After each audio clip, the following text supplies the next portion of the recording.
on. So we have 3 emergency stop buttons around. So one next to me here, one here by the control panel, and then one next to you there. So that'll take the vehicle to a complete stop. So like, think about like you potentially could throw someone standing to the ground kind of stop. So very, very sudden. So that, we only use in emergencies, but if you feel like something is going on and need to, we do that. I actually have a stop here that's a softer stop, so if I see something ahead of us that I know we need to get around, and I think there might be a detection issue, I'll hit that. But generally, the shuttle will also detect stuff in front of it up to about 200 feet, so it'll stop itself and slow it down if something's in the way.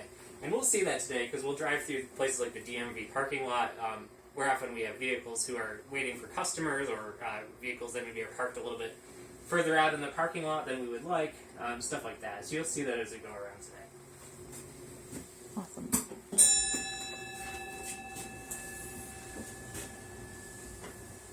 So we've got like a 22 or so minute loop going.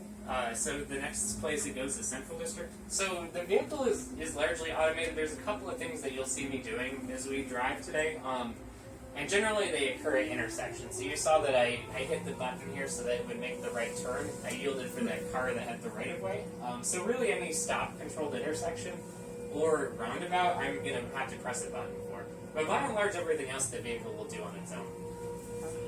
And you'll pardon my cleaning stuff, so I just bring window washer because oftentimes it's hard to see the dirty windows in the garage. And then we always carry a microfiber cloth, so this vehicle relies on LiDARs for detection, and if something is stuck to the LiDAR, it will actually potentially be registered by the vehicle as an obstacle. And actually, there's a pretty good warning system. If something like that happens, it'll actually tell you that the LiDAR is dirty. The vehicle is approaching the station.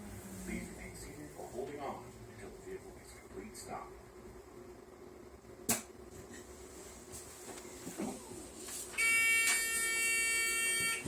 And the vehicle is set up so the doors open for 30 seconds, and then it'll just take off. We have a ramp. We can secure a wheelchair. So you see these kind of like feet in the floor, and then under here is usually where I keep the things that go in them, and it basically secures a wheelchair. And you'll see as we drive along. So like, for example, like the other day, like the 301 bus passed. The bus is pretty wide on this road. And it slowed down or stopped the vehicle. I can't remember which one it did. And we'll see that unfortunately at some tight curves too. So if somebody comes up too fast, and think about it, right? Like the LiDAR is shooting straight ahead, it's shooting off to the left, it's shooting off to the right. If you're on a curve, it's not detecting that until right like the very last minute there. So like you can think about that as like an application for a bus, right? Like so every day a fixed route bus goes in pretty much the same route, right? Mm-hmm. So if you programmed in, say the route every day, and the operator just had to kind of do what I was doing, right? We could cut down on things like maintenance costs, or right if say something's a little bit out of place, like a vehicle is closer to the bus route than it should be, right? Like it'll slow the vehicle down. Maybe you can save on some collision costs, stuff like that. There's a lot of different applications for transit that'll come down the line in the next few years as the type of technology that's on this vehicle makes its way into transit buses. A transit bus, right, probably isn't going to gain this level of automation for a while, just because it's so careful, right? Like it then leads to it basically slowing it, right? For things it shouldn't slow for, right? It's stuff like that. The faster the vehicle's going, the further out it's trying to detect. Right. And it was just coming off of a slowdown at the program crosswalk there, so. Let's see. Yeah, so we're working to potentially move them to the University of Delaware. So that was actually when this idea was originated. It was to try to locate these there. So we're working with that concept to make that happen. Okay. So that is where we go. So in Newark, there's the Star campus, and right DelDOT DTC right owns and manages the SEPTA station there. Use it to try to get customers to and from the train station. So you need low speed roads. It helps if like you get a lot of curbs and stuff like that for detection purposes. Yeah, really is that low speed is really kind of what you need. Just makes it feel safer for people riding. Yeah, so it's actually on a route that is regulated by the National Highway Traffic Safety Administration, so we can only drive it on the route for which we have approval. Okay.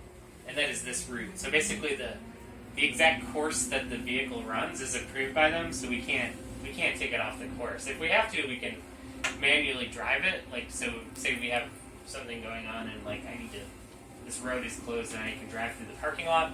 Like I could do that with this thing, but it's very slow. It can only do it up to 5 kilometers an hour. We could potentially use them for applications like I was discussing, where and like kind of like what we're doing around here, like where it's kind of a good alternative to walking, but people are either able to walk to their destination or take another transit option. What we're potentially going to do in the future, though, is certify one of the DelDOT or DTC employees as a training official, so that then they can train other people. So for people who are interested, they can talk with me, and we'll add them to the list. So when we get someone from easy volunteer, we'll work to make the training happen. Yes, well, thank you so much for taking me on this journey. Yeah, no problem. Yeah. Hopefully more people will sign up, get to experience this too. Yeah, and we're up to 35 people, just a lot of them later in the month or in January. Oh, okay. So, yeah, we're excited. If you can do me a favor, we are doing a survey. Yeah. So if you can scan that before you leave, and then when you head back to your desk, all right. that would be great. No problem. Thank you, Nate. Yep. I actually have